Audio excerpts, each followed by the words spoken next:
কেউ যদি বলে কোরআন 30 পারার মাঝে 29 পারা মানি, 1 পারা মানি না, সে কাফের। কেউ যদি বলে 113 সূরা মানি, 1 সূরা মানি না, সব আলেম বলবে সেও কাফের। কেউ যদি বলে পুরা কোরআনে সব মানি, একটা অক্ষর মানি না, আলেমরা বলবে সেও কাফের। যে মোটেও মানে না সে যেমন কাফের, যে এক অক্ষর মানে না সেও সমান কাফের। এই দুই কাফেরের মাঝে কোনো পার্থক্য নেই। ঈমান খুব সেনসিটিভ জিনিস, হুট করে চলে যাবে, অসতর্ক থাকবেন, উপায় নাই। আচ্ছা, আপনারা কি কাদিয়ানির নাম শুনেছেন? বাংলাদেশে কি কাদিয়ানি আছে? আছে। আচ্ছা, কাদিয়ানি কি নামাজ পড়ে না, মসজিদ নাই, রোজা রাখে না? যান আপনি ঢাকার বকশীবাজারে, ঢাকা আলিয়া মাদ্রাসার পাশে কাদিয়ানীদের চমৎকার মসজিদ আছে। 5 ওয়াক্ত আযান হয়। কাদিয়ানী মসজিদের মুয়াজ্জিন কানের ভিতর আঙ্গুল ঢুকাইয়া আমাদের মুয়াজ্জিনের মতোই চিৎকার দিয়ে আযান দেয়, আশহাদু আল্লা ইলাহা ইল্লাল্লাহ আশহাদু আন্না মুহাম্মাদুর রাসূলুল্লাহ। হে কালেমা পড়লো, তাই বলে কাদিয়ানীর মুয়াজ্জিন মুমিন।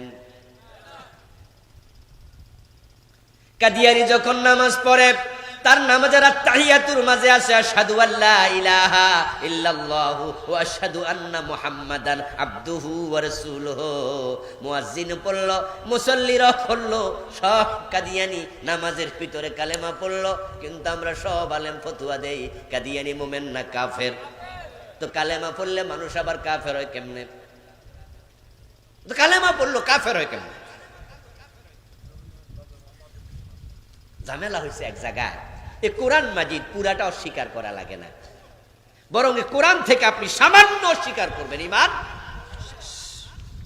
অঙ্কের মতো অঙ্ক। আপনারা এখানে সবাই শিক্ষিত মানুষ।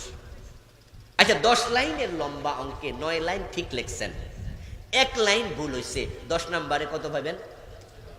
কত পাবেন? আচ্ছা, 9.5 লাইন ঠিক হয়েছে, আধা লাইন ভুল হয়েছে, 10-এ কত? আরো বেশি হয়েছে। শুধু শেষে রেজাল্ট লিখতে যাইয়া লেখা দরকার ছিল 100, ভুলে 101 লিখছেন, কত পাইবেন? এটা অঙ্কের নিয়ম।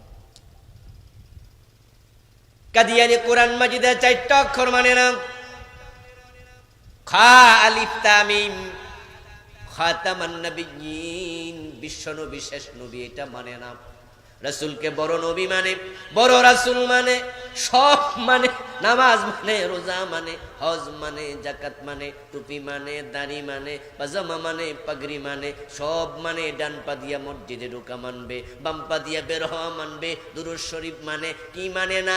একজন কাদিয়ানী আপনার ডান পাশে অথবা বাম পাশে দাঁড়ায়া বাইতুল মুকাররম মসজিদে আপনার সাথে জোহরের নামাজ পড়লো, প্রথম থেকে শেষ পর্যন্ত আপনি টেরই পাবেন না আপনার পাশে একটা কাফের দাঁড়াইয়া আছে। আপনি টেরই পাবেন না সে যে কাফের, কারণ তার নামাজ হুবহু আপনার মতো সব। ঝামেলা লাগাইছে এক জায়গায়, তারা গোলাম আহমদ কাদিয়ানকে নবী মনে করে, অথচ আল্লাহ 1400 বছর আগে বলছে নবী মুহাম্মদ শেষ নবী। আমার রাসূল বলছে না খাতামুল আম্বিয়া ওয়ালা নাবিয়্যা বাদি, আমি শেষ নবী, আমার পরে কোনো নবী নাই। এখন একটা ভুল করছে, তাই কাদিয়ানীদের ঈমান আছে না গেছে? জোরে বলেন, আছে না গেছে? শয়তান আল্লাহর আদেশ মানে নাই কয়টা? মাগো কথা কয় না, কয়টা মানে নাই? ঈমান আছে না গেছে? কাদিয়ানী আল্লাহর একটা কথা, আল্লাহর একটা মেসেজ মানলো না, নবী মুহাম্মদ শেষ নবী, তারা কাফের। শয়তান আল্লাহর একটা অর্ডার মানলো না। আল্লাহ নিজে বলেন আবা ওয়াস্তাকবারা ওয়া কানা মিনাল কাফিরিন, শয়তান কাফের। এখন চোর ধরে হাত কাটো, এমন আদেশ কোরআনে আছে না নাই? 52 বছরে কয়দিন কাটছেন? বাংলাদেশের বয়স 52 বছর। এই দেশে চোর আছে না নাই? হাত কাটছেন কয়দিন? জেনা করলে 100 বেত লাগাতে হবে, বিবাহিত হলে পাথর মারতে হবে, এমন কোরআনে আছে না নাই? 52 বছরে কয়দিন মানছেন? মদ পান করলে 80 বেত লাগাতে হবে। ওমর তো নিজের ছেলে আবু সামাকেও ছাড় দেন নাই। এখন বাংলাদেশে মদ আছে না নাই? 52 বছরে কয়দিন মানছেন? শয়তান মানে নাই কয়টা, আমরা মানি না কয়টা।